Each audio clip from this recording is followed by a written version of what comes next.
to the VIP. Yeah, the IP, VIP. Don't wait, cause tonight's on me.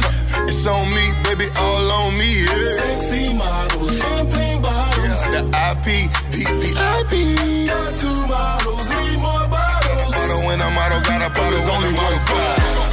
Be Taylor. Yeah, the IP, VIP. It's on me, baby, all on me, yeah.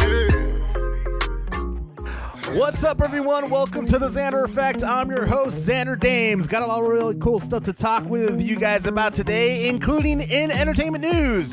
Looks like Mark Hamill appeared in the Mandalorian Season 1 in a cameo that many people don't really know about. We'll talk a little bit about that.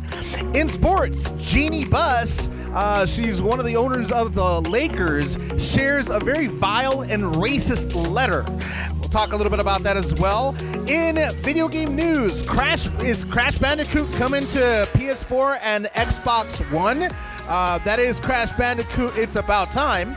So we'll talk a little bit about what's going on with that and the rumor on that. Plus, today I have a special guest, Slade Smiley. He is the Real Housewives of Orange County alum and one half of the host of Too Taboo Podcast. We'll talk with him a little bit about his experience on set of the Real Housewives of Orange County. And let me tell you, he's got a lot of very interesting stories to tell, or to talk about actually, regarding his character on the reality show. But first, here is Dirty Machine's BBFB right here on the Xander Effect.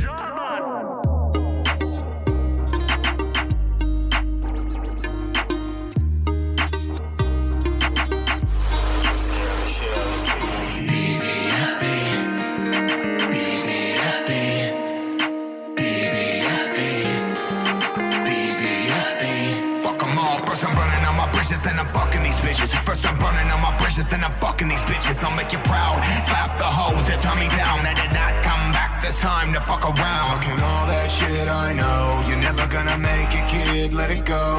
Think what could have been.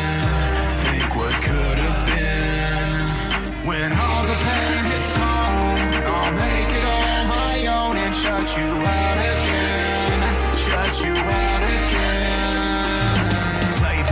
Me too. Think I forgot, well I did. Fuck you. Here's on my dick. What you won't say, what you won't do. Sick of paying dues cause they only lead to you. You and me saying. You and me saying. Running your mouth disrupting my day. Never did I care what word that you say. Talking all that shit I know. You're never gonna make it, kid. Let it go. Think what could have been. Think what could have been. When all the pain hits home, I'll make it on my own and shut you out again. Shut you out again.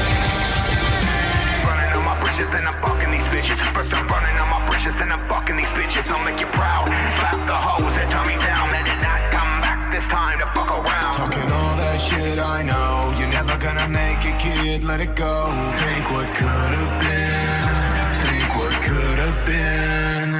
Talking all that shit I know. You're never gonna make it, kid, let it go. Think what could have been.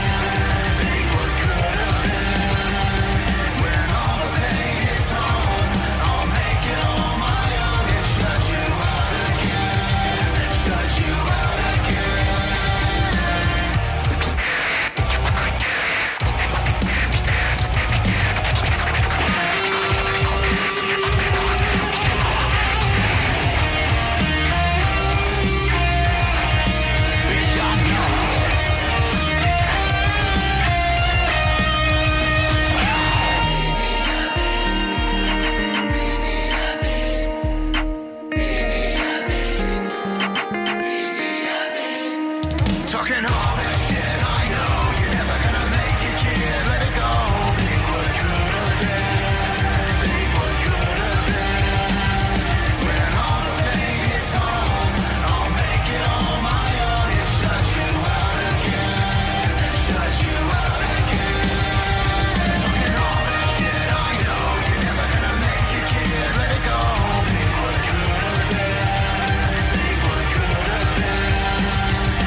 Yo, what up? This is AB and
Body right here on the Xander Effect. In entertainment news, it looks like the former Star Wars alum Mark Hamill basically went ahead and confessed that he played a voice. He did one of the voices of one of the droids in the 5th episode of The Mandalorian. He did an uncredited cameo on the TV series, and although he may be done playing Luke Skywalker in Star Wars, and of course Star Wars is pretty much done to this point so far, well, the regular part of it, Mark Hamill still has some sort of involvement still with The Mandalorian, so that's actually a pretty cool thing. So if you go into episode 5 of The Mandalorian, there's a scene where Mando, which is his real name is Din Djarin, he is basically seeking a hideout because they're hunting him for the child, for the little baby Yoda, and while he's waiting for his ship, the Razor Crest, to be repaired,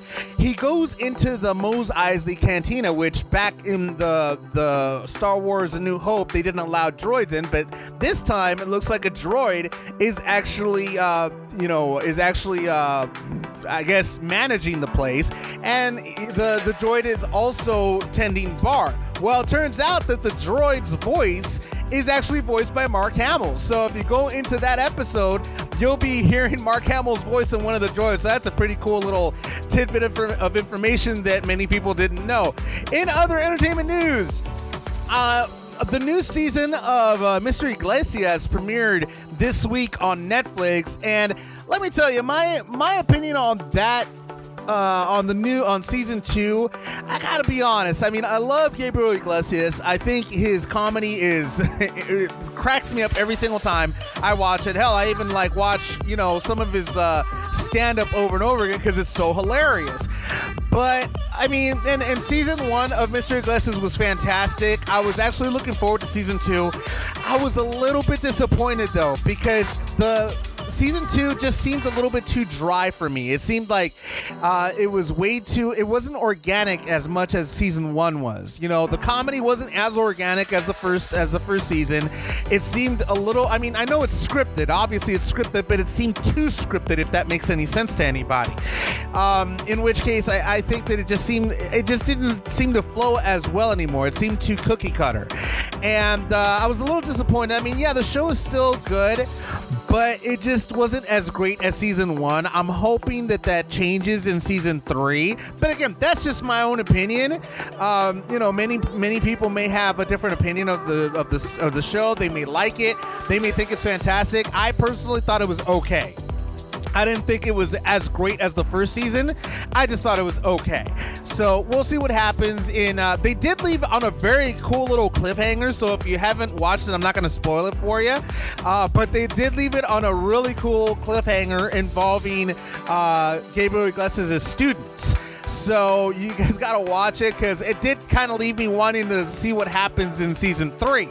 And I was a little bit upset because I was like, no, that can't be the end of season 2. I was really upset about that. So I'm definitely looking forward to season 3. But hopefully they go ahead and change the comedy a little bit and make it flow a little bit better than they did in season 2. In other entertainment news, I had the opportunity to chat with Real Housewives of Orange County alum and one half of the Not Too Taboo podcast, Slade Smiley, and he had a lot of awesome stories to talk about regarding his experience on the Real Housewives of Orange County. He also talked a little bit about this CBD oil that he's actually very proud of, and he also talked about a little bit about his production company. So a lot of cool stuff to chat about. But before we get into that, here is Laced in Blues Wake Up right here on the Xander Effect.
On the Xander Effect, I have Real Housewives of Orange County alum and one half of the Not Too Taboo podcast, Mr. Smiley, Slade Smiley. Slade Smiley, how you doing today? How are you? I tried to do that very James Bond-like. I don't know if that worked. Yeah. No, it worked. It worked great. So, Slade, man, I got to tell you, you definitely have a lot of background going on with you. And but first I wanted to ask, how did you get started in reality television to begin with? Well, my neighbor, Mr. Scott Dunlop, created the Real Housewives of Orange County. He was the series creator. Everyone believes that it was Andy Cohen and Bravo Television, but Scott Dunlop actually created the series. Mm-hmm. I had been an actor since I was 18, doing a lot of television commercials and a bunch of stuff in entertainment. And he knew that I was part of SAG and working actor, and he approached me about an unscripted comedy that was called Behind the Gates. And that unscripted comedy was his version of Curb Your Enthusiasm. Oh, okay. So people remember that show created by Larry David? Uh-huh. And the concept was you have these really wealthy people that are living behind this gated community, but they're highly dysfunctional. They're all screwed up. Doesn't matter how much money they got. They're a mess. Nice. And so for the first 3 months of production, we had writers on set. We were doing a lot of comedic setup. They had me saying all these douchey things. I'd be on the golf course with my clients. I've got my assistant would be in the cart with me. And one of my clients would say, dude, you really suck at golf. And I'm like, I go, yeah, but I'm rich. or I'd go to tee off, and I take 3 or 4 balls out of the bag, and I put a golf ball down, and I tee off, and I look at my assistant, and I'm like, Megan, grab my balls.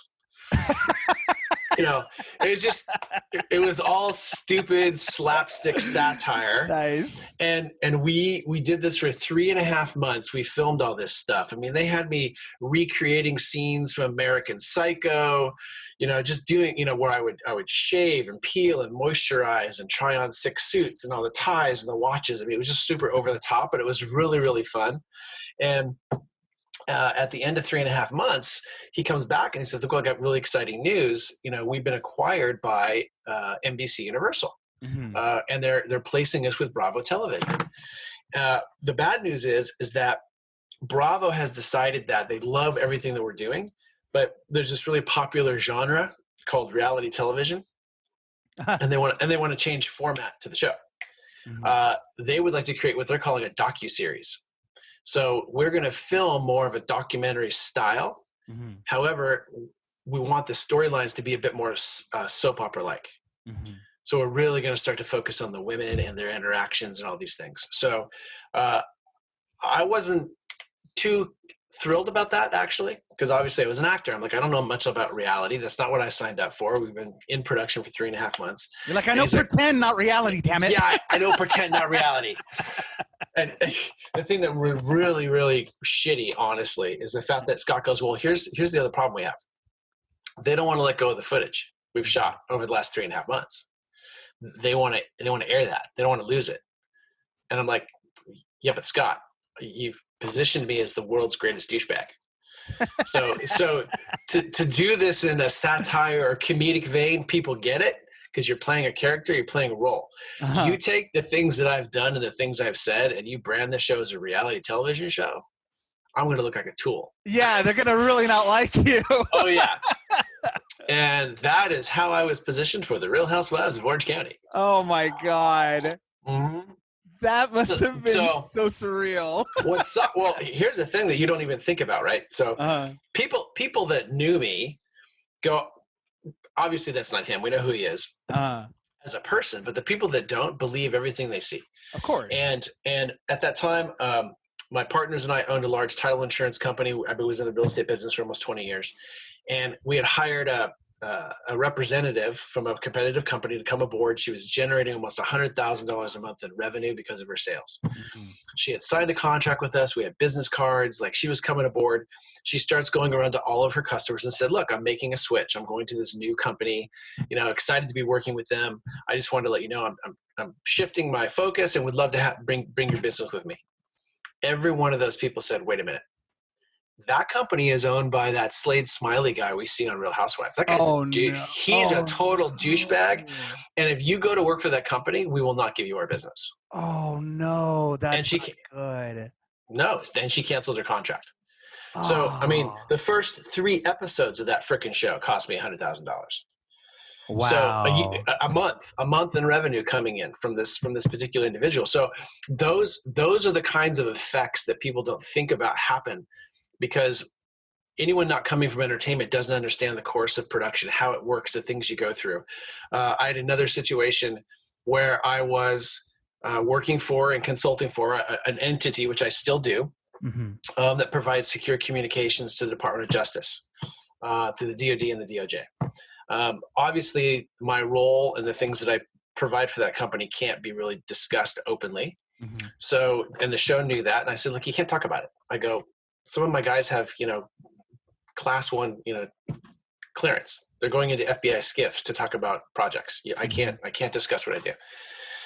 They go, that's fine. We're just going to show that you don't work. Oh my God. What do you mean I don't work? I go, you guys know exactly what I do. You guys have been with me to the magazine company that I consult for. I do these things. Yeah, but that we can't show it. So we're just the storyline is going to be that you don't work. You're living off Gretchen.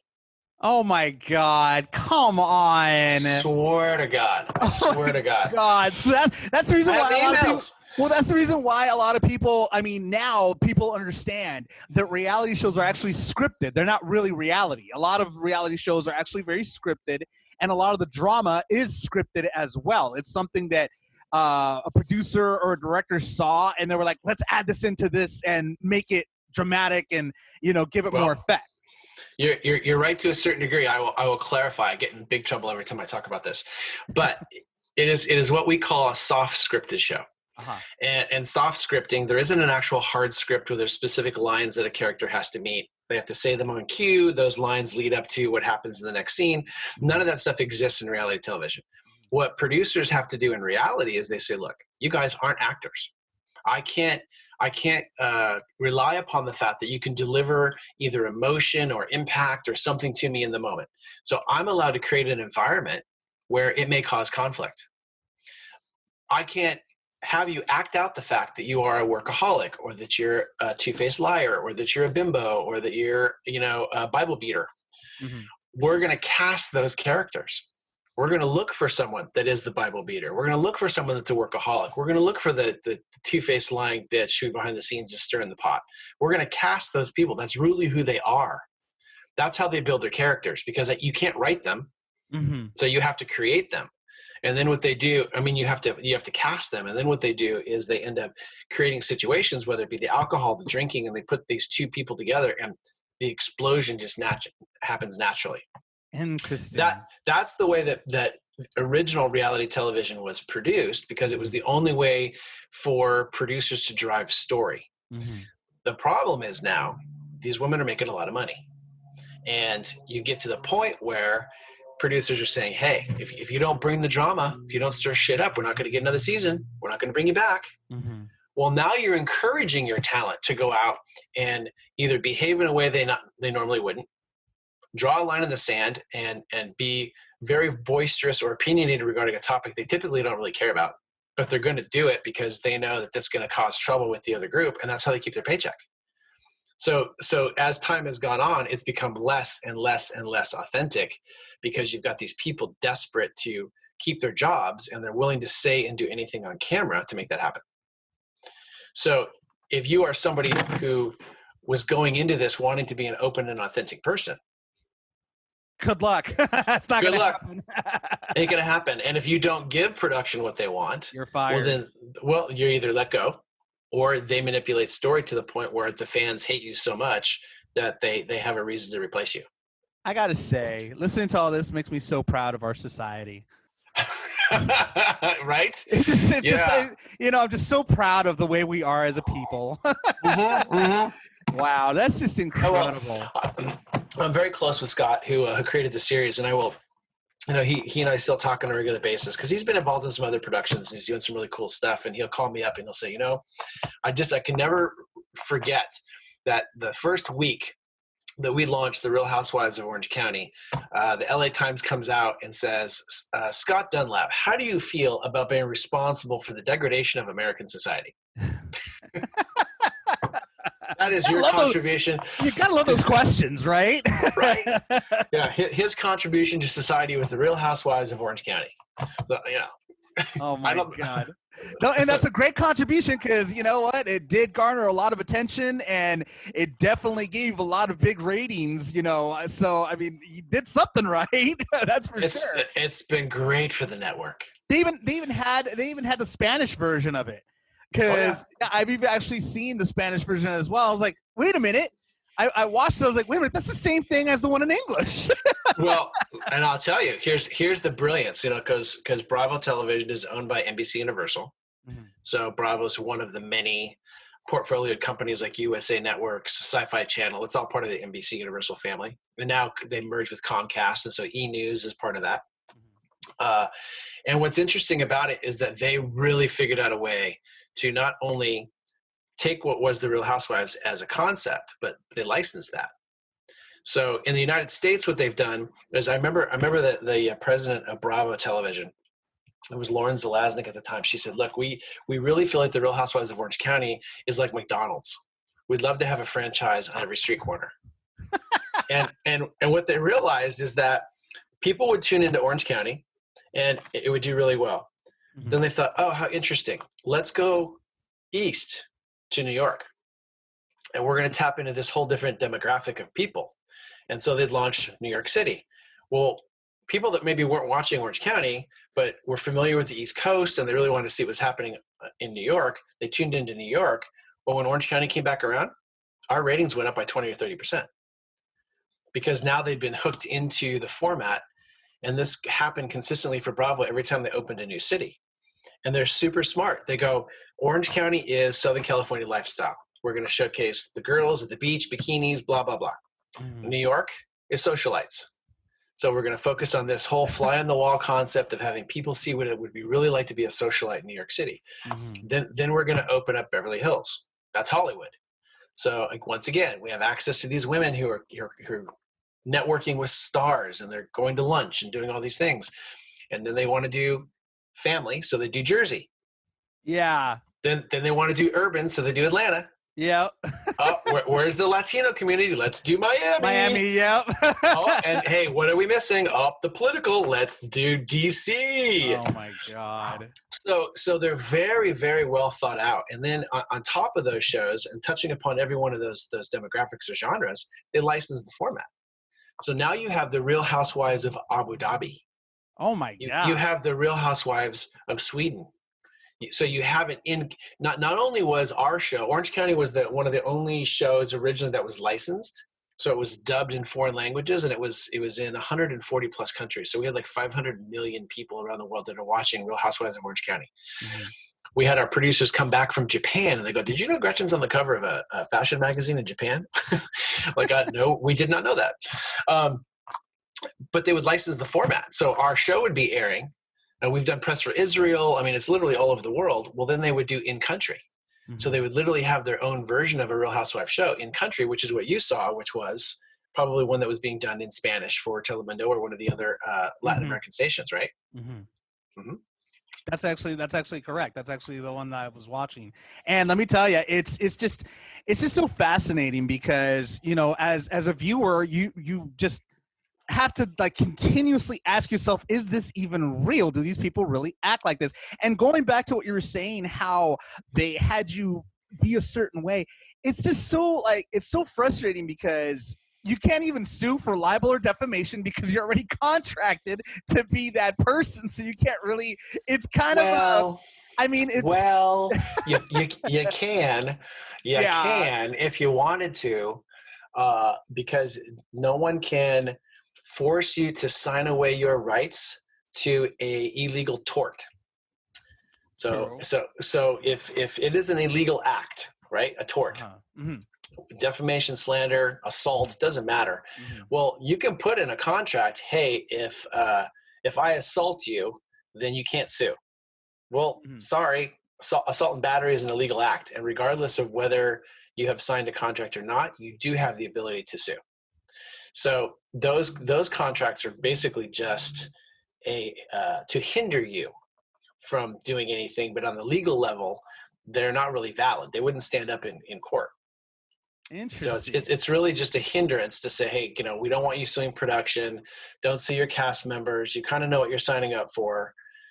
So it's a very gray It's almost like area. a guilt. It's almost like a guilt trip that they're trying to put on you. It's like, come on, you're friends with them. You don't really want to do this. People believe that. Well, it's a means of shedding liability. People believe that they can't actually file a lawsuit because they believe they've signed a contract that forbids them from doing it, but they don't realize that their contract is probably illegal.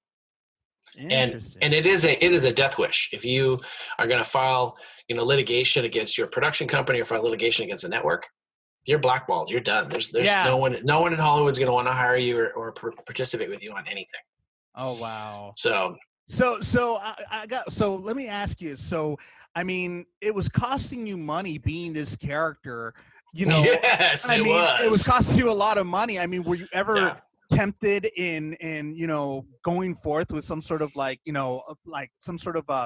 an addendum to your contract saying, hey, I want to change this character because it's costing me money right now, in the real world here. So, I mean, is there any way we could kind of switch this up a bit or anything like that? Yeah, unfortunately, they were unwilling to really work with anyone in those regards. They did sign people to multi-term contracts as well. So what would happen is, Gretchen was on like a 5 or 6 years at a time. You get signed a contract. The option is always at them to bring you back. Mm-hmm. So they can option your contract. But the reason they did that too is they wanted to lock you into a certain fee. So if I'm paying you $10,000 for season 1, if you make it to season 2, we'll pay you $30,000. If you make it to season 3, we might pay you $60,000. And they do that so that not a particular character can say, well, I'm a major part of your story. I'm not going to do this unless you give me $1 million. Mm. And they're like, well, that's not how your contract works. The way the contract works is if we choose to bring you back, your pay gets raised by this percentage, and that's it. It's called a favorite nations contract. Because there's so many different housewife shows and there's so many different people involved, this basically pays you based upon tenure and your season, not necessarily based upon you trying to hold the network hostage because you think you're the most popular character. Interesting. Wow, there's just so much that goes into this. I had no idea. There's a lot. There's a lot that goes into it. Yeah. Wow. So how were you able to finally change the people's perspective about you? I mean, it must have taken a while, or do people still think of you as that character that you portrayed on the show? Yes. No, I think again, I think that people still perceive me to be that person. The women have put things out on the internet or made those accusations, and that lives forever. Time has changed people's perception, I think, because of this social media world that we live in. Mm-hmm. People would accuse Gretchen and I being in a fake relationship. You just did it for television. What they don't understand is I'm the one that put her on the show. Mm. I was on the show for the first 2 seasons with my then fiance. We ended our relationship, and Bravo spun us off into our own show. And once we'd spun off into our own show, Scott Dunlap came back to me and said, look, I really have to replace you in your character. Do you know anyone? I said, oh my God, yes, my friend Gretchen, she's awesome. So anyway, they ended up casting her and her fiance on the show. Mm-hmm. And sadly, through the course of that show, he ended up passing from leukemia. Oh, wow. So it was really, really sad. My middle son is a brain cancer patient. Mm-hmm. And so I've been dealing with his brain cancer since he was 5. So for 15 years, we've been advocates with regard to, cancer awareness and brain cancer and all these things. And so Gretchen and I were really talking a lot after his diagnosis. We've always been very, very close.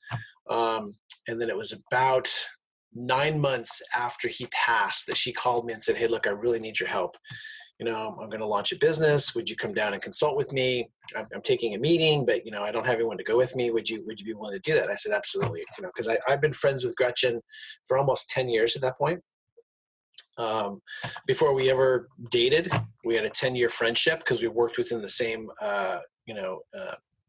same space. She was a top selling real estate agent, and my company was providing services to her company.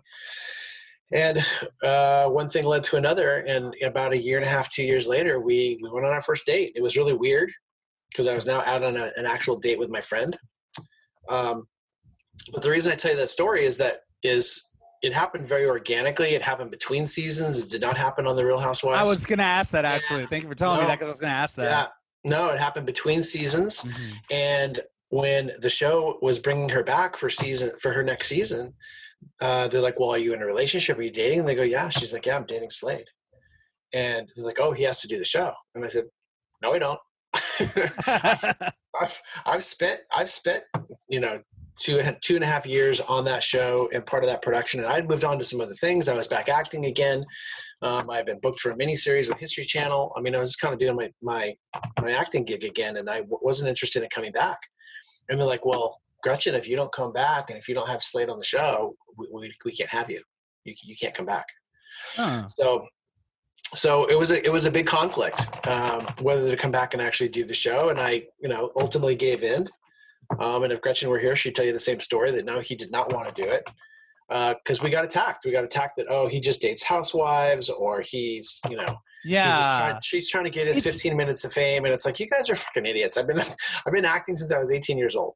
It's so sad. It's so sad, the perception of a lot of people. Like, they don't understand that, actors or whoever, they're all people too, and they have their own personal lives. It's not like it's all out there. And it's actually, man, it's such a coincidence, because Gretchen's the second housewife person that I know that lost a husband or a partner to cancer. Actually, Kim Richards. She lost her ex-husband, Monty Brinson. I actually knew Monty. Yep. I actually was friends with Monty. We actually partied together a couple of times. I actually found out about, maybe, like, I talked to Monty, actually. I spoke to Monty probably a few months before he passed. He was already serious condition and everything. He was in the hospital, and he was still actually in very high spirits. And it was very sad to see him go. And it's crazy, because a few months after he passed, or almost a year to the day after he passed, my mom passed. Oh, I'm so sorry. Thank you. And it was just such a weird time for everybody during that time. And but yeah, when you said that, I immediately thought of Kim Richards as well. Mm-hmm. And it's just so crazy how life takes you. Life has just got so many crazy twists and turns for everybody. But it's also amazing that through the loss, Gretchen was able to find a friend in you, and was able to find something somebody to be there with her. We talk about that, because I don't think that I could have. We probably wouldn't have worked as a couple 10 years prior, because we were just different people. What was important to us was very different. We were so sad that when her fiance Jeff passed, because he was a really, really nice guy. We are still very, very close with his kids. Mm-hmm. And now, through just all the heartache and the accusations and all the BS that lives out there, your relationship's fake, it's made up. We just celebrated 11 years. Together as a couple, 21 years. Wow. We've known each other, and our little congratulations. Thank you. And our baby girl turns 1 in another week. I saw her. She's adorable. She's so adorable. She is. Thank you. She is the light of our life. I will tell you that. But to answer your question in a long roundabout way, I think people's perception still exists, because when they watch the show, they believe what they see. But through the course of time and, over the last decade, they've seen that Gretchen and I are actually an authentic couple, and we now have a baby, and they followed us through our IVF journey and all the stuff we've done. I think they've come to realize that what was being said about us was not true. Mm-hmm.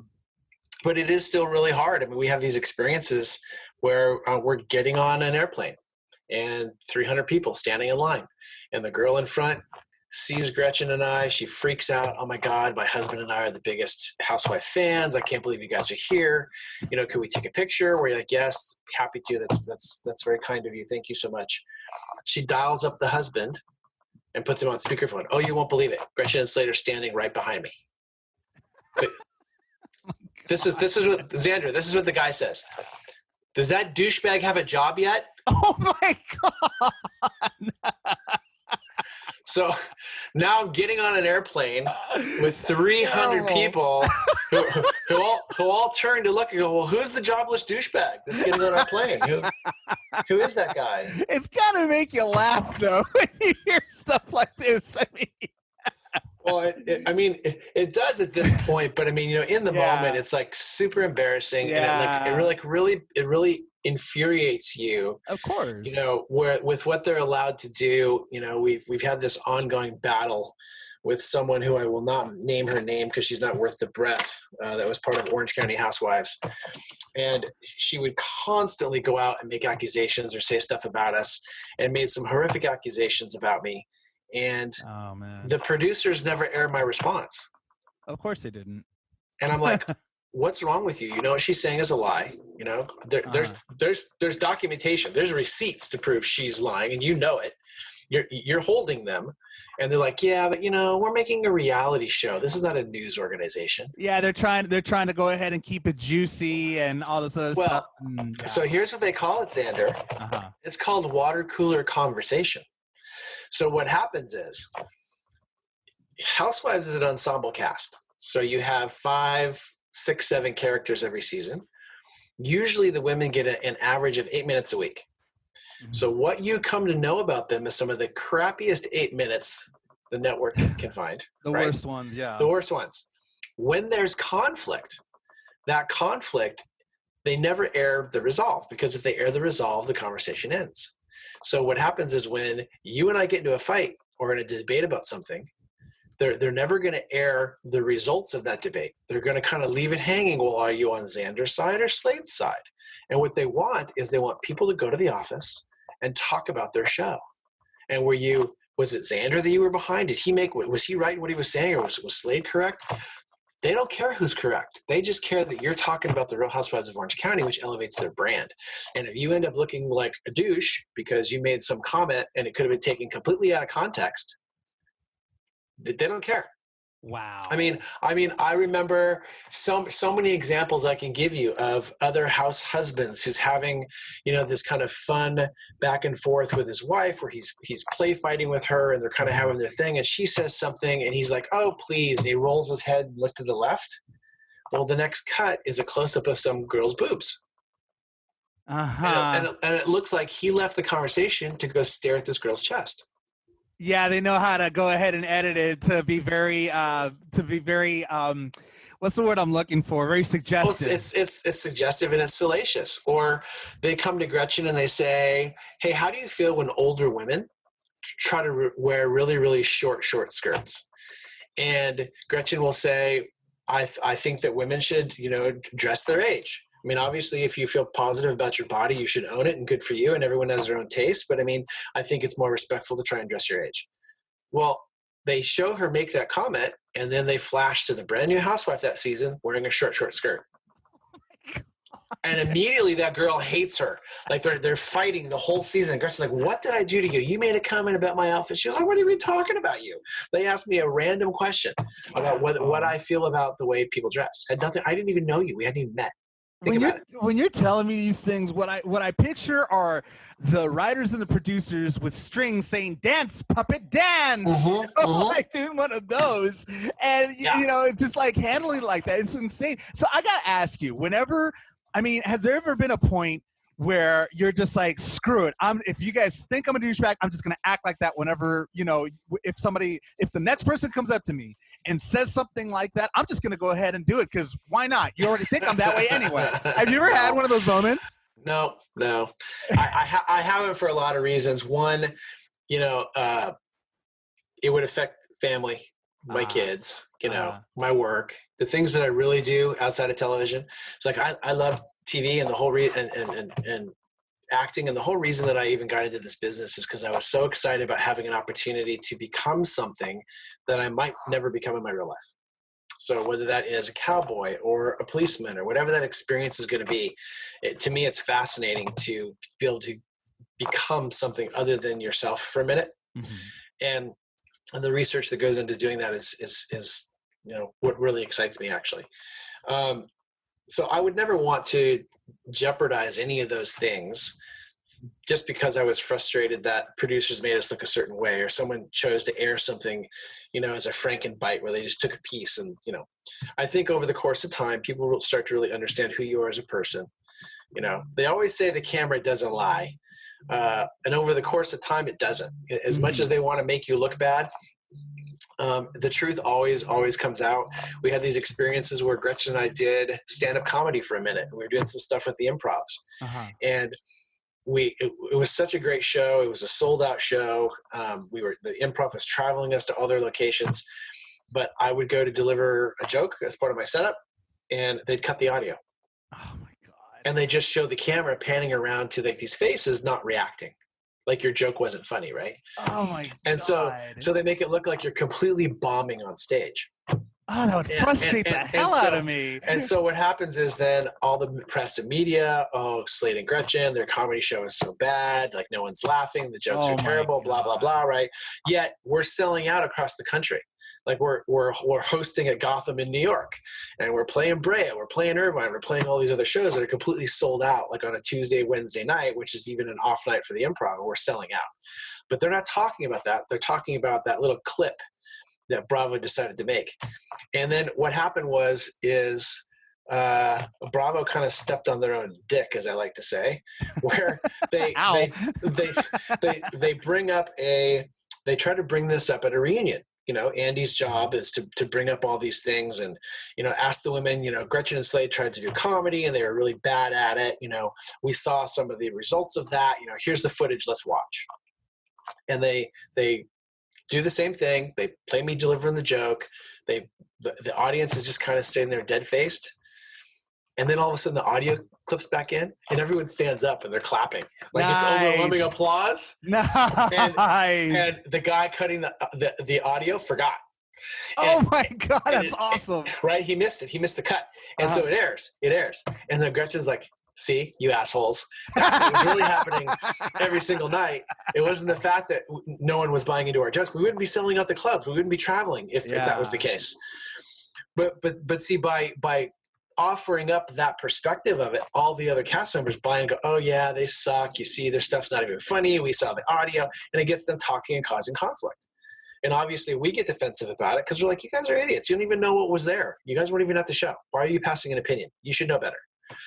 So Xander, the drama of Housewives could go on forever, but I know, no doubt. So, I mean, my question here, after hearing all this, the question, and I'm sure people must be like, after hearing all this stuff that happens, the question is, why did you keep doing it? I mean, what was the reason for you to continue on? I mean, even though they were portraying you in such a dark light. Because you're under contract. That sucks. You can't.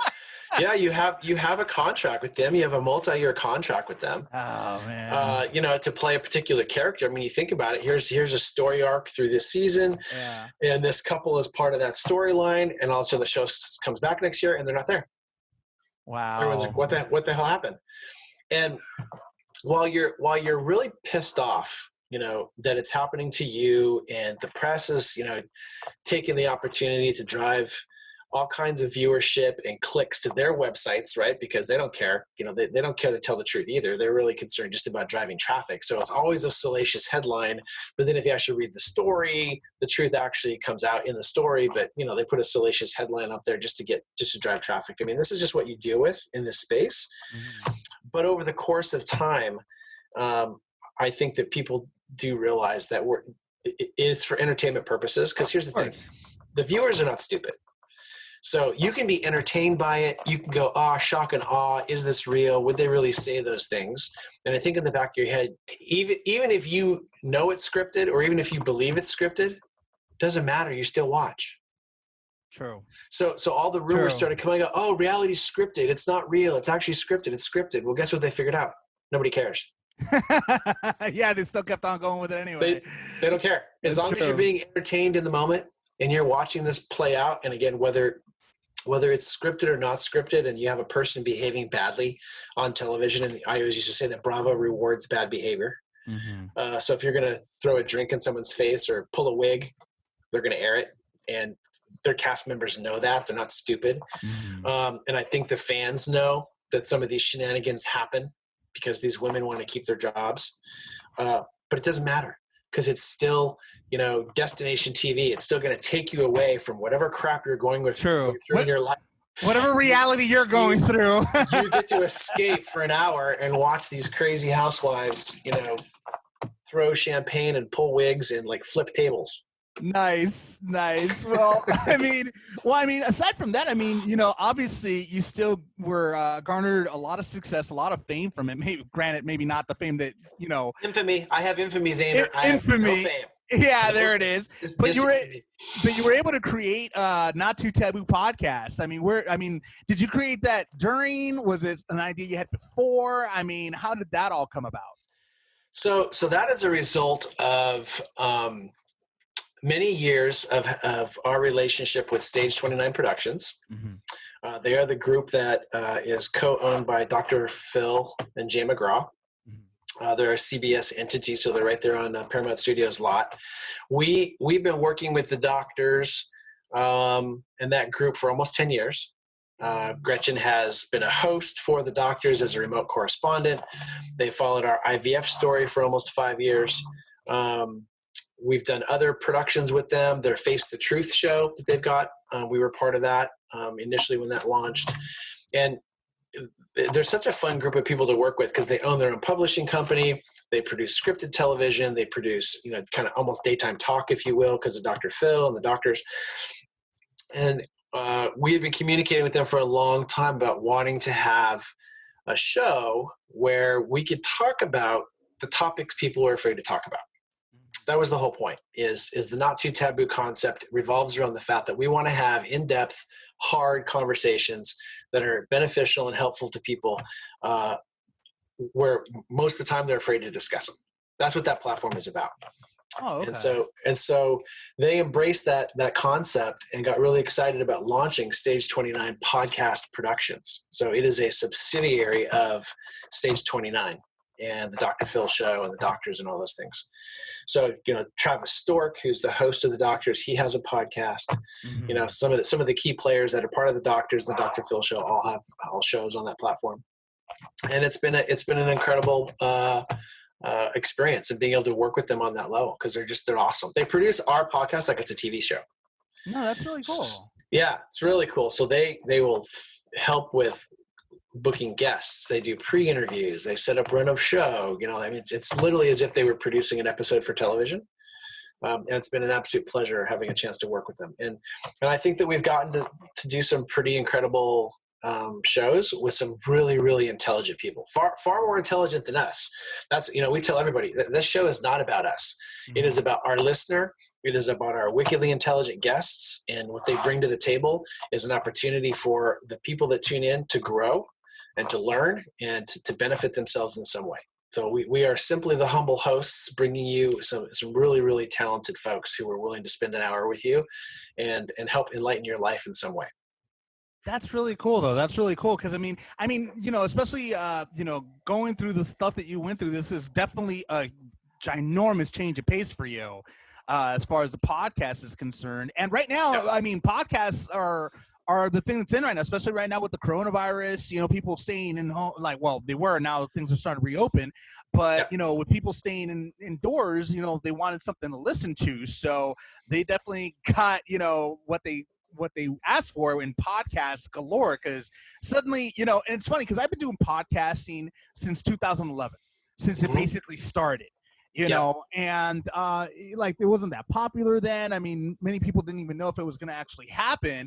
And then suddenly, this particular year, not even last year, it didn't even start popping off last year. Yeah, it was this year, yeah. Yeah, it was definitely this year. A lot of podcasts started coming out of the woodwork just everywhere. There's a podcast here, podcast there. It's like, really? Now you all want a podcast? Yeah. It's insane. Yeah. Well, and for me, I missed this platform. So in 2012, I had my own radio show, which was called Radio Slade. I was midday drive for Playlist 92.7. So thanks for tuning in. It's Radio Slade on Playlist 92.7. Nice. Nice. So I was midday talk for 2.5 years on that radio station. And that happened during the time of Housewives. So they filmed a bunch of that. They couldn't say I didn't have a job then. Because I had a freaking billboard. So I'd be like, kiss my ass, you guys. You're not bitter. So, yeah, I'm not bitter. I'm not bitter in any way. So I really loved radio. I loved it when we had opportunities to do our press junkets and go around and do press for the show, because we got to do all these radio stations. We travel across the country to do radio. And it was really one of the more entertaining and I think fulfilling things that I got to do. And then 2.5 years into that, a Christian radio network bought our station. Apparently I am not ripe. I am not ripe for Christian radio, apparently. Apparently. Yeah. You know, I mean, so, I wonder why. I wonder why. Yeah.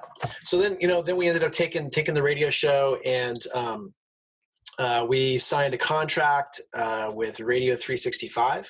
And so I went digital and took the show on air doing that. And so all of this stuff with regard to the podcasting and recording, it's something that I did for a very, very long time that I enjoyed so much. And we got blessed because we were going into Paramount Studios to record the show for the first, several months prior to COVID-19. And we had literally just bought all of our equipment to set up at the house. So nice. on those weeks where we don't have a guest in studio, where it's just Gretchen and I talking about a particular topic, we wanted to be set up at the house. And so we had literally set up all of our podcasting equipment a week before the stay-at-home orders came. Oh, wow. Perfect timing. So, perfect timing. We never ever slowed down. I mean, so as shows started to, either go into hiatus, the doctors, stopped production, Dr. Phil stopped production. All of those producers jumped in and started producing our podcast. Oh, that's awesome. Yeah, it's been really, really cool. So yeah, we haven't. And you've been doing it from home. We've been doing it from home. That's awesome. And that board that I told you about, it's fantastic because it by Bluetooth, both the cell phone and the laptop connect to that device. So if you want to take inbound, outbound calls, they're all recorded and it's all in separate strings. So you can edit them in Adobe or Audacity after the fact. You can take calls. You can do everything you'd ever want to do. Full blown recording board. You could do remotely. So. Wow. Yeah, I'm definitely going to have to invest in that one. Because the thing is, the one thing I've been wanting to do on my podcast is actually take calls. From people and just be like, hey, call in, chat with somebody, but I haven't been able to go, I haven't been able to do that, but, I'm definitely going to take a look at that aspect of it. So thanks. This is how you could do it. This is how you could do it. Literally your cell phone would connect to it, or even get it. What I would do is I get a separate cell phone with a separate phone number and have that just be your call-in number. And the board will connect either by cord or Bluetooth to your cell phone. And you have to, once it's connected to the board, you actually speak to the person on the phone through the microphone with your cans on. That's dope. So, and you're right there. You just hit the record button, and you have a full interview or conversation, and you record the whole thing. It's pretty cool. That is really cool. Yeah, I like that. And it's funny. I mean, you can't. I mean, in this particular case, I don't even think you need a different cell phone because you could use Google Voice and add an extra phone number to Google Voice, and you can use Google Voice. It's really cool. No, but that's really awesome that you guys are having such success with Not Too Taboo Podcast. And I mean, but besides that, you also have a company, BioRains, which a lot of people can't really see the hat that he's wearing. He's wearing a really awesome hat, black hat, with yellow and white writings on it. It says BioRains on it. Talk to me a little bit about BioRains. What's that about? We partnered with a research and development laboratory who has produced the only 100% water dissolvable CBD. Ooh, and nice. And the CBD thing is something that we got very interested in. As I mentioned earlier, my son is a brain cancer patient, and he has a lot of ongoing battles with inflammation and all these things, pain. And so we started looking at CBD. Obviously, everyone's talking about it. Everyone's in that business. But what people don't realize is that you're familiar with CBD oil, correct? Correct. Very much so. So everyone has CBD oil. And CBD is a plant. It's like any other, supplement. When you extract the CBD, when you pick the plant out of the ground, what happens to the plant? It starts to decay, right? It starts to die out. It starts to die out. It's like a tomato on your countertop. So everybody goes, oh, I know. We'll pack it in oil. That's the preservative. Ooh, so that's how they keep the CBD from degradation, as it's packed in oil. Here's the problem, Xander. You are 65% water, and your heart and lungs are 75 to 80% water. Huh. Oil and water don't mix. Of course. So if you were to take CBD oil and squirt a tincture into a cup of water, It floats. You know what? It floats. Guess what? That happens in your body. So you cannot absorb, and this is clinical data, this is not me making something up. You can go out and research this.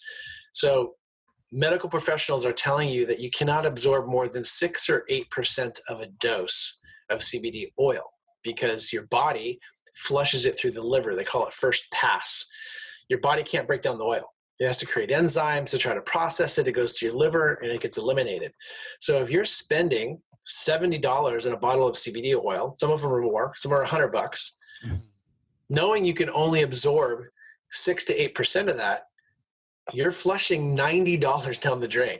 Oh my God. It's never getting into your system. So when we witness this technology from this research and development laboratory, they have literally figured out how to take the CBD and pack it between 2 water molecules. And by doing so, it makes the CBD completely airtight. That protects it from degradation. So that becomes the preservative because it's packed in these 2 water droplets of water. It's like, if you think about it, when 2 drops of water touch, what happens? They become a bigger drop of water, right? Because there's a positive and negative charge to water. The CBD being in this environment allows it to be what we call 100% bioavailable, which means 100% of the dose is absorbed into the human body. And what people also don't realize about plants, which the hemp plant, which is where CBD comes from, they are what's called hydrophobic, meaning they push water away. So if you think about when it rains, what happens when water hits a leaf? It beads down. Yeah, the beads of water bead down. It beads up and rolls off. So supplements like CBD, curcumin, these are all what they call hydrophobic. They push water away and they're very difficult to get into the human body. When something can be absorbed in, it's called hydrophilic. And so by breaking these supplements down at a molecular level and actually packing them in water, we're able to get 100% of that into the human body. So we've been going through clinical trials. We've got doctors in Northern California who've been issuing our product to their patients, trying to get them off their pharmaceuticals, to fantastic results. So we are the only oil-free CBD brand that's on the market today. Wow. Everyone out there says, oh, we have nanotechnology, we're water dissolvable. Well, all nanotech is they've just ground the oil particle down to a smaller size. But if you let that sit for any length of time, it just coagulates and floats back up to the top. It's still oil. Your absorption rate is increased by a small percentage, but it's still oil. 85% of that you still can't really absorb.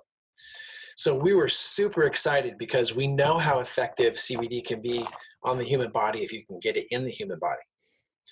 So we're super excited about the work that BioRains is doing. And to get these doctors helping their patients get off of pharmaceutical medications, I don't know how much you know about CBD. I mean, I know as much as the next guy, so which doesn't say much. here is all you need to know. What you need to know is that you have CBD in your body. So there's CBD in breast milk. Your body manufactures CBD. CBD controls this thing they discovered called the endocannabinoid system. And it's the regulatory system in your body. Anytime your body is out of whack, you've got pain. Let's say you have arthritis, you have diabetes. The reason you have arthritis is because your body is not generating enough lubricant for the joint. Simple enough. When our body is in balance, it heals itself. If you break your arm, does a doctor fix your arm? No. They put you in a cast, but what are they doing? They're waiting for your body to heal. If you cut yourself, we're waiting for your body to heal. The tissue heals it. Your body generates. Right. Your body almost always heals itself. So what this endocannabinoid system does is it senses deficiencies in the body, whether it's a chemical deficiency, whether it's lubricant for a joint. It senses whether or not your body has excess sugar and creates insulin. And the insulin is what breaks down the sugar. When someone has diabetes, their body doesn't recognize the excess sugar. So therefore, it's not producing insulin.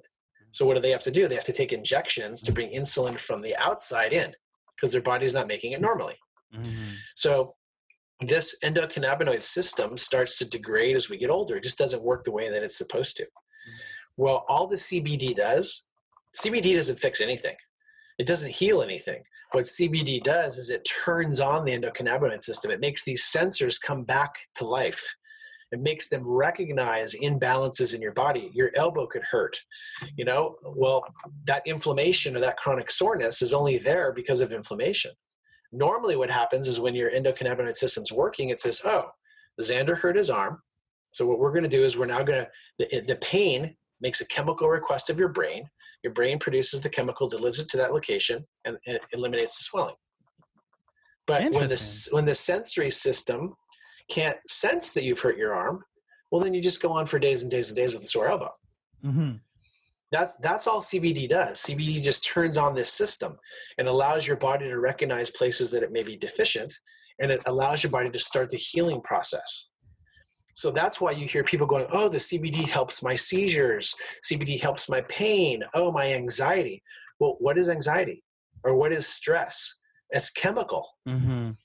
Well, there's an imbalance. So what happens is all the CBD does is it helps the body recognize that there's an imbalance. It produces the counter to whatever caused you to be stressed out, and your body comes back and you calm down. That's what CBD does. The secret is getting the CBD in your body. Yeah, keeping it there. And keeping it there. So look, CBD oil for a lot of people, it works. Even that 8% dose works. We're just saying, imagine being able to get 100% in your body and the effect that it will have. And this is what's happening is we're having incredible results because we're getting so much of the CBD in the body. And the other thing that people forget is that if you are a person who has a heart health issue, you're a person that has an allergy to oil, or if you're allergic, that you have a gut issue. Well, by ingesting the oil, the CBD oil on a regular basis, it's not good for your heart. It's not good for your liver, So there's a lot of people who can't take CBD because the only option for them ever on the market was CBD oil. Now there's an option. Now there's water. Wow. And here's the other thing I'm wondering is, not only does it wake up, the chemicals in your body and everything, but does it enhance it as well, or does it just wake it up? No, it really just wakes it up. Okay. I mean, the truth is, here's the way I like people to think about this. Your brain is a pharmacy, and think about the chemicals your brain is able to produce. Your brain produces every single chemical compound the human body needs to function. It comes from the brain. It comes from the brain and your lymph nodes and all these things. If you have eaten correctly, had a healthy diet, what does your body do? Your body breaks down all those micronutrients, the vitamin A, C, B, D. It stores everything. When there's a deficiency in the body and the body makes a chemical request, it's like pulling ingredients out of your cabinet. You're going to bake a cake. I'm going to put all the ingredients in. I'm going to put the cake mix, the powder, the egg. I'm going to put whatever it needs to bake this cake. But what happens if I don't have any eggs? My cake's not going to rise. It's not going to bake the way that it's supposed to bake. So when you are deficient in the nutrients in your body because you're eating Doritos or you're eating Twinkies and all this other shit, your body is deficient in the nutrients it needs. Those nutrients are ingredients. Those are ingredients that it needs to create specific chemicals in order to help your body stay in balance. So your diet is directly reflecting the type of ingredients you have in your cabinet. Wow. So if the body's asking to make something so that it can bring you back into balance, and it could be to solve an arthritis issue, solve a pain issue, inflammation, anxiety, doesn't matter. If you don't have the proper ingredients, the body goes and tries to make some chemical compound, but it can't really make it the way that it's supposed to because everything's missing. And this is why a balanced diet is so important to what they call homeostasis, keeping your body in balance. So I have to have the proper nutrients to bake the cake, but at the same time, I have to turn on my endocannabinoid system, which is my sensory system, to recognize that there's something wrong in my body. Wow, it's just wow. This is very interesting stuff. And Sorry, it's probably a lot. You got me started talking on CBD. so it's my fault. Fault. You're blaming me on this. Come on now. Yeah, all your fault. I'm gonna make you feel better, but it's all your fault. Wouldn't be the first time people blame me for stuff. So Yeah. no, that's really cool though that you got involved with such a really awesome product. You know, Well, I mean, it was lucky. It was lucky on our part. We were literally looking for. I was looking for things to help my son with stress and with sleep. And we came upon this company. You know, when you can't sleep, it's because your body isn't producing melatonin. You can't shut down. So, you know, we have a melatonin CBD product. So what happens is, again, it's water-based. You stick it in a cup of water, you ingest the CBD, it recognizes that it's time to go to sleep, because when the light drops, that's when your body is supposed to trigger the production of melatonin, which is supposed to help you fall asleep. So the CBD recognizes that. We have melatonin in there, and all it does is just help you fall asleep. There's no fog. You don't get to the point where you wake up and have to shake it off. You just sleep really well. You wake up, you're rested, and you're ready to go. So virtually, it's like the oil is the sheet that you put over the cage of the bird, so that way it can make it go to sleep. Yeah, exactly. In essence,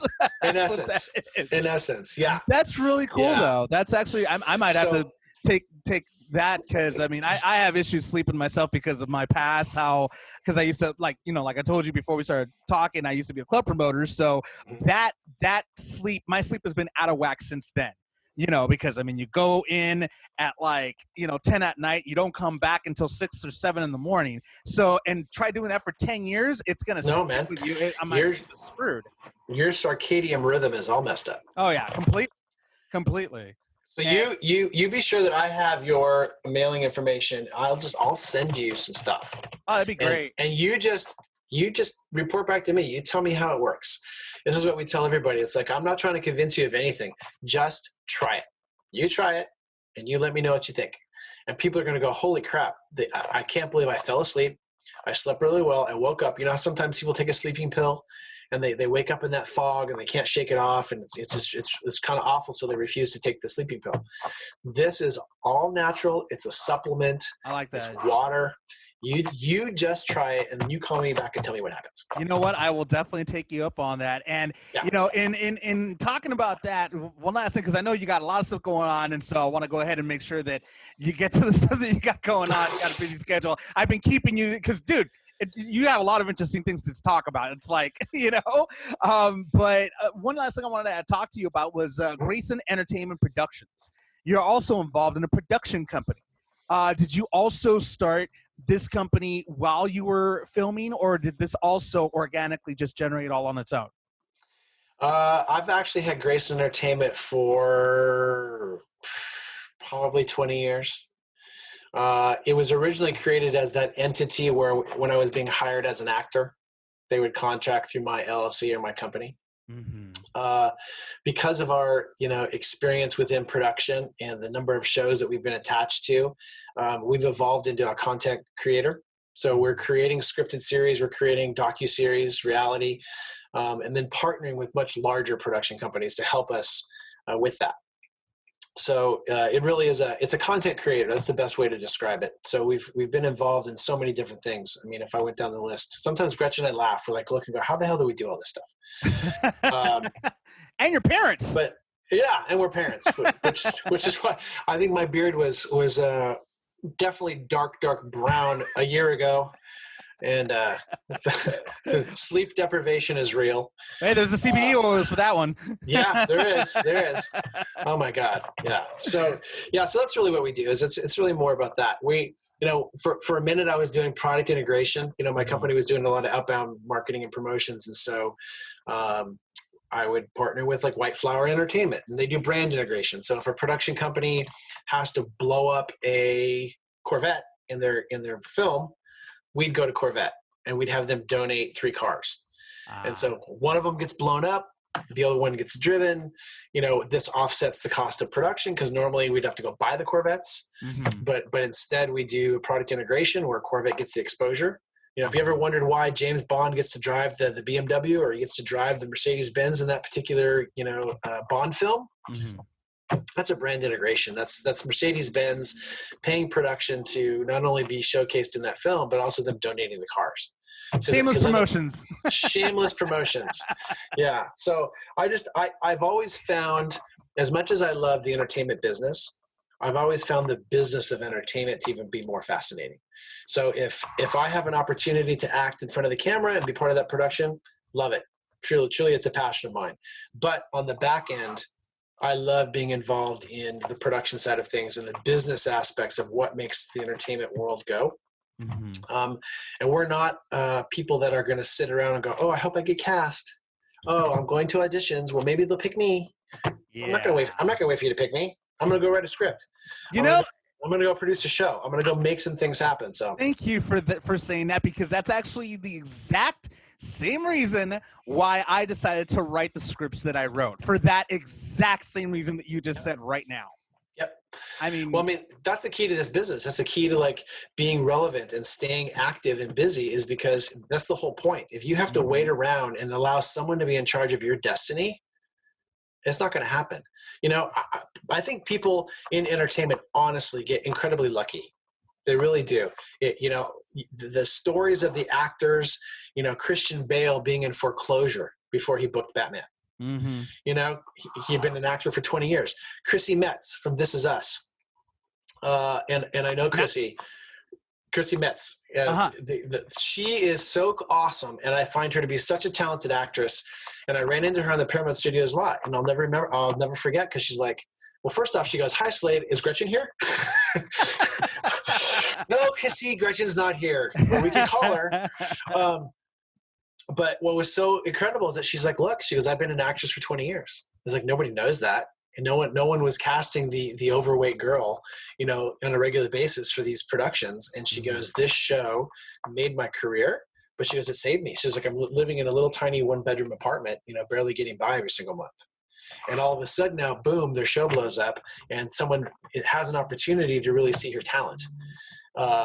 And next thing you know, it turns the tides. And I'm sorry to cut you here real quick, but it reminds me of Matt LeBlanc. That's another perfect example right there. He was living in his car before he got the call to play Joey on Friends. And then 8 years later, boom, it was one of those situations. But every situation, if you think about it, is that way. It's like they're undiscovered, they're not known, they make no money. They get given an opportunity somehow to showcase their talent, and all of a sudden things explode. There's a reason that the same producers work with Jennifer Lawrence over and over and over and over again. It's like, wow, we've discovered someone who's really good at what they do. I'm going to cast her in frickin' everything, because guess what? I know what the end result's going to be. Why am I going to risk casting a different actor when I know that if I bring Jennifer in, it's going to work? Exactly. So there's also nepotism too. That's the other problem. Well, tons of nepotism, absolutely. But again, right? If I'm in charge of a production and I have an opportunity to bring Xander in because I know how talented he is on the writing side, he's going to do a great script. Well, I'm going to bring the guy in that I like working with, that I know is a good writer. I'm not going to bring someone in who I have no experience with. And so I think any corporation works that way. They bring in vendors and they bring in people they've worked with before and that they have a great experience with. That's just business. This is business, right? So what I'm hearing is that you actually want to bring me in. Okay, cool. It's a contract on the radio. It's a contract on the podcast. It's done. Verbal commitment. There it is. You heard it, ladies and gentlemen. Yeah.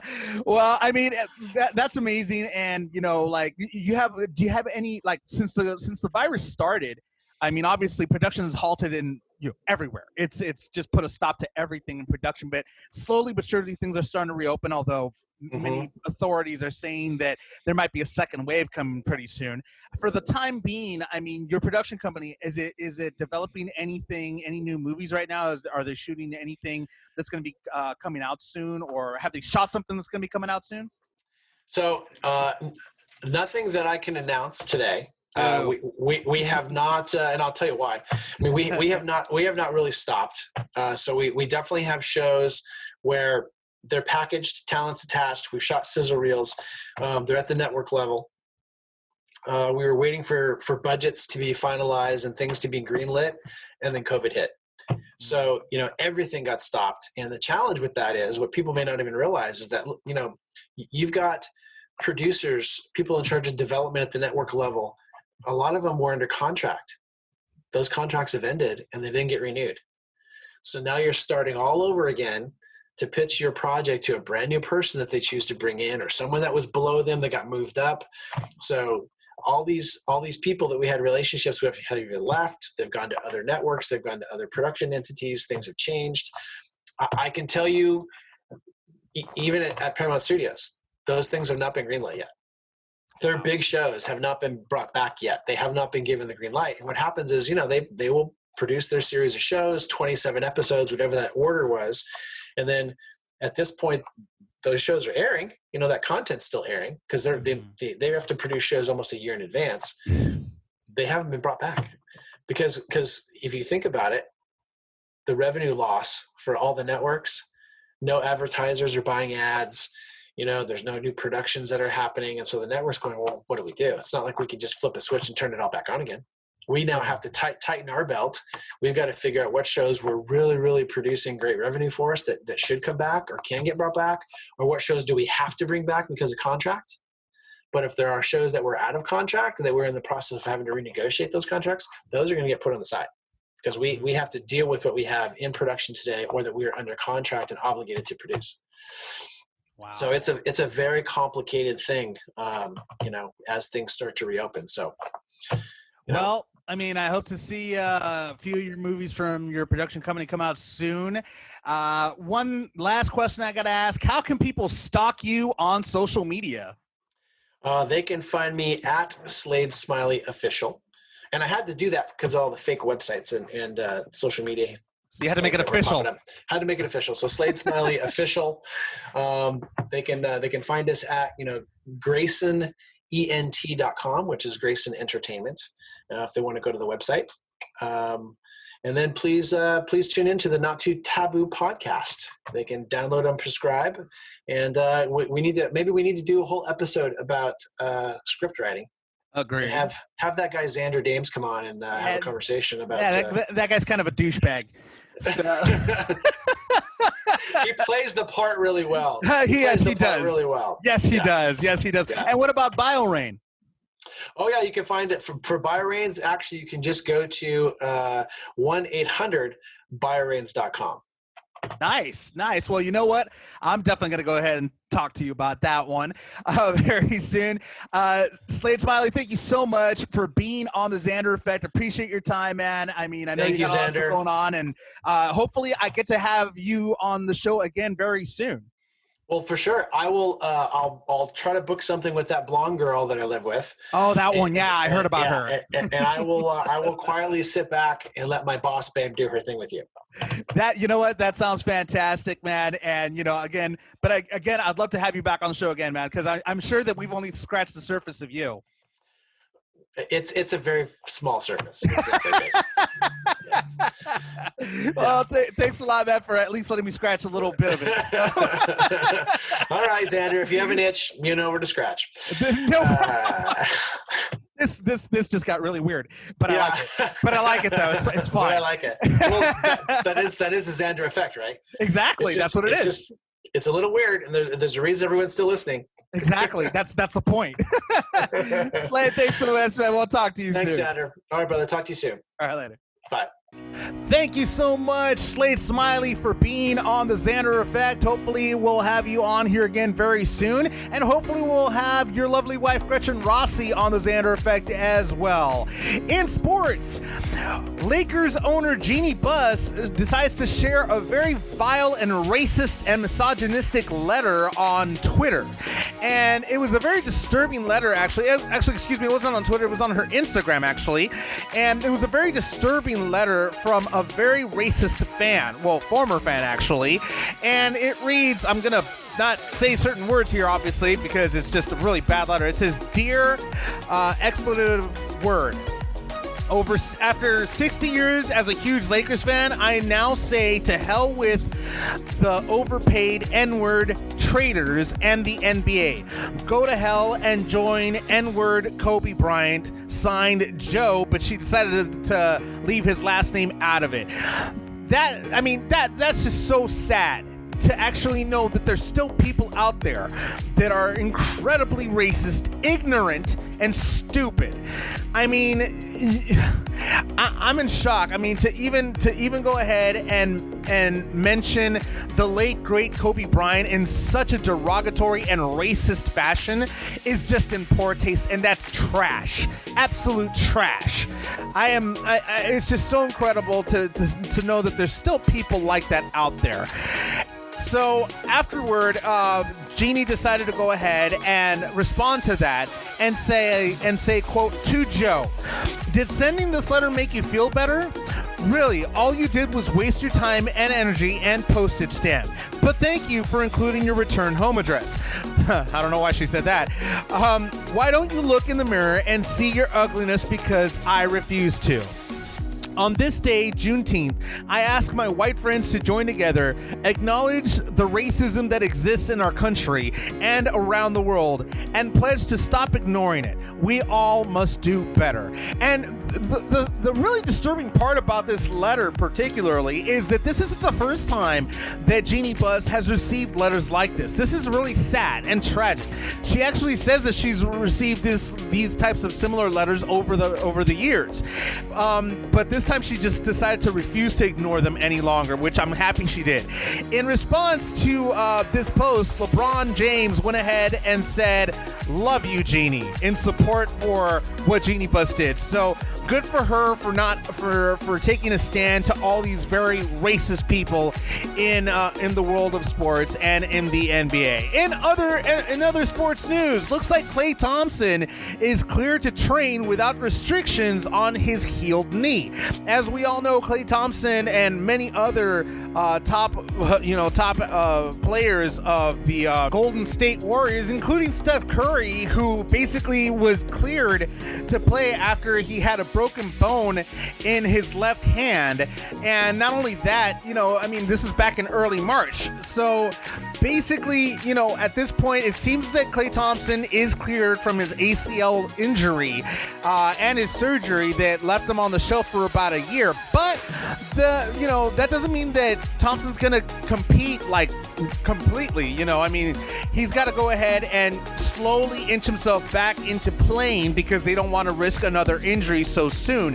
The Warriors organization and the NBA are very, very cautious about their players. So we'll see what happens in the coming months. And of course, with this new normal that's going on and the bubble type of season that they're doing for the NBA, we'll see. We'll go ahead and find out exactly how all this is going to play out with the Warriors, the injuries, and every other team that's going to be included in this bubble season. So we'll see what happens there. Coming up next in video game news, looks like Crash Bandicoot, It's About Time, is supposedly heading to the PS4 and Xbox One. That is a rumor, but, is it true? Will it actually happen? Don't know. We'll talk a little bit about that. But first, here is Great Daeg's End of the World, right here on the Xander Effect.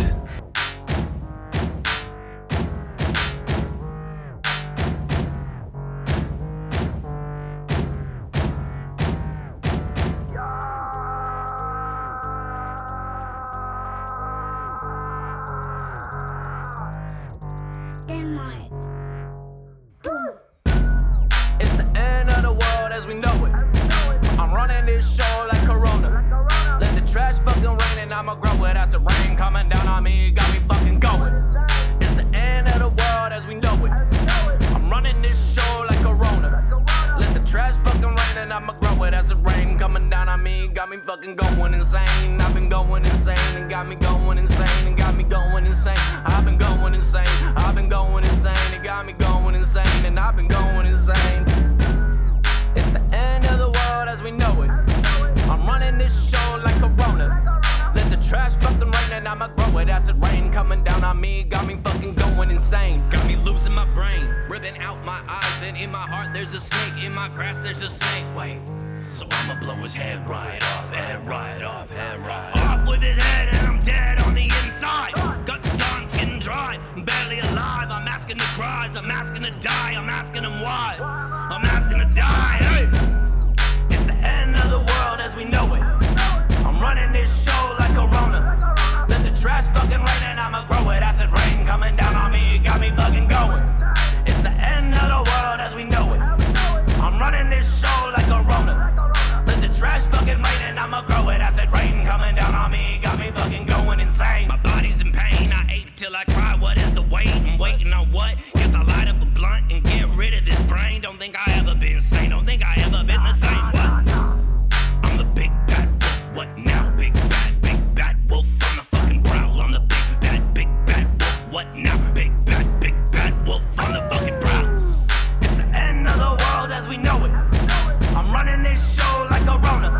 Let the trash fucking rain and I'ma grow it. Acid rain coming down on me, got me fucking going. It's the end of the world as we know it. I'm running this show like Corona. Let the trash fucking rain and I'ma grow it. Acid rain coming down on me, got me fucking going insane. I've been going insane, got me going insane, got me going insane. I've been going insane, it got me going insane. I've been going insane, got me going insane. It's the end of the world as we know it. It's the end of the world as we know it. It's the end of the world as we know it. It's the end of the world as we know it. Hey, what's up? This is JP Castillo. You're listening to Xander Dames on the Xander Effect.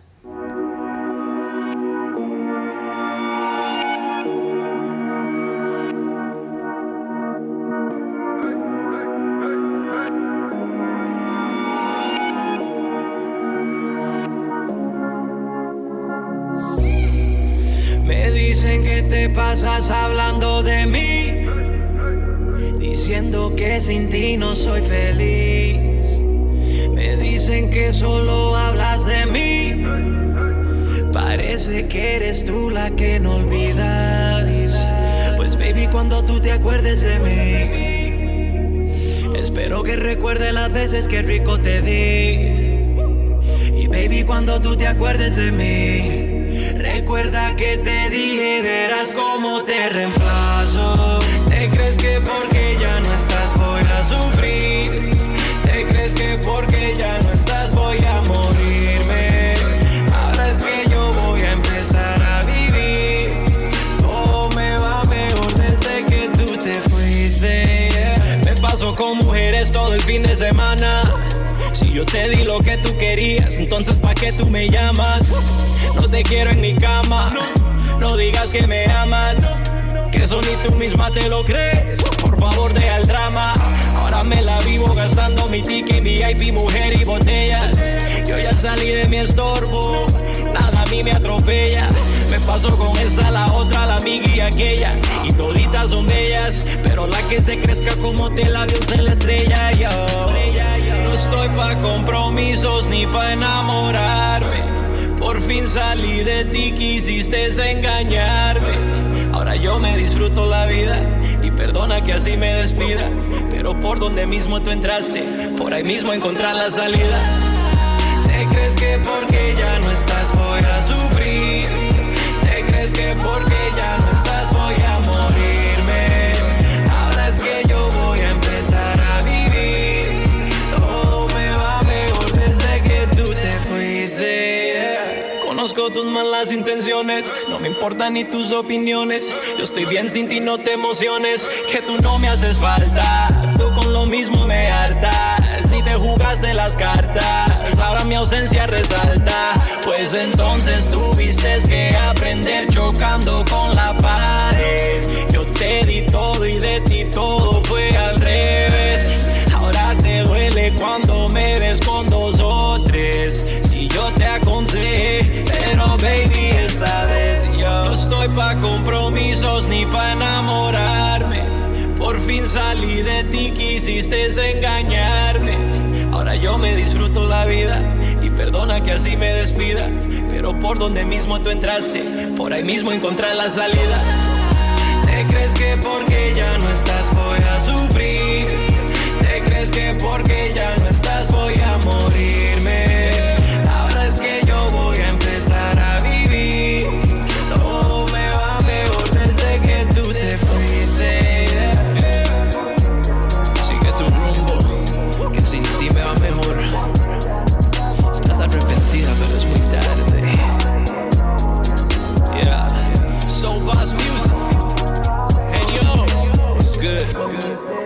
JP. Yeah.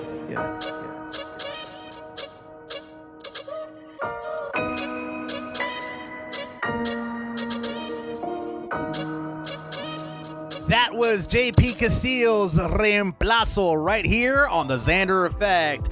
In video game news, is Crash Bandicoot It's About Time 4? Is Crash Bandicoot 4 It's About Time coming to the Xbox One and PS4? I mean, and possibly even the Xbox Series X. Well, that's the rumor that's going around right now. According to Twitter, there is a person by name of with the handle at Gemma T Sucom. Gemma Tsukam. That's a very difficult name. They basically posted an advertisement about it, and they said Crash Bandicoot 4 It's About Time rated for PS4, Xbox One in Taiwan. So that post is actually removed from the committee's search results when people decided to go ahead and search for it. And the listing basically featured a short description of the game's premise, which basically says, quote, Crash is relaxing and exploring his island in his time, 1998, when he finds a mysterious mask hidden away in a cave, Lani Loli. The mask is one of the quantum masks and apparently knows Aku Aku, Crash's masked friend. With the quantum masks returning and quantum rift appearing near our heroes, they decide to bravely head through the different times and dimensions to stop whoever is responsible. Now, along with this premise, there was also something on the bottom left of the box that states that the game is going to be, quote, Xbox One game playable on Xbox Series X. So they may be looking at this game possibly going to the Xbox Series X as well. We don't know. This is all so far just hearsay. Nothing has been confirmed. But if it's already being advertised, I mean, could this be true? That'd be pretty cool, actually, because Crash Bandicoot in general is a really fun game. I played it actually back when it was on the PS1. So that was actually one of my favorite games when the platform started. So I don't know. It'd be pretty cool to see it on the Xbox One. That'd be different, and also on the Xbox Series X. So we'll see what happens with that. That's the news. In case you haven't heard it, thank you so much for listening. Remember, there is still a virus out there, so make sure to continue to practice social distancing. Unfortunately, we're starting to see a spike in coronavirus cases, so please be careful out there. Wear your masks, practice social distancing. Remember to watch yourselves, take care of yourselves, not just for yourselves, but also for your loved ones. And also in this time of protests with all these tragedies going on, remember to love each other, watch each other's backs. This is one world. We're all in this together. And remember, music always, always heals all. We'll see you next time. Y'all. I be tell I told. Yeah, you did. They ain't believe it though. One life. Do Brown. Same game, be telling. What up? Woo! So we kick it like it's kickball. Power couple. She dripping in that Dolce Gabbana. They wanna touch her. Everybody know that's do girl. What you gonna do by it? Me and her take on the world. Now that's the truth. Hey everyone, the Xander Effect is powered by 50/50 Global Music Inc., Sony Music, The Orchard, and BMG Bertelsmann Group, in association with Art 19 Media.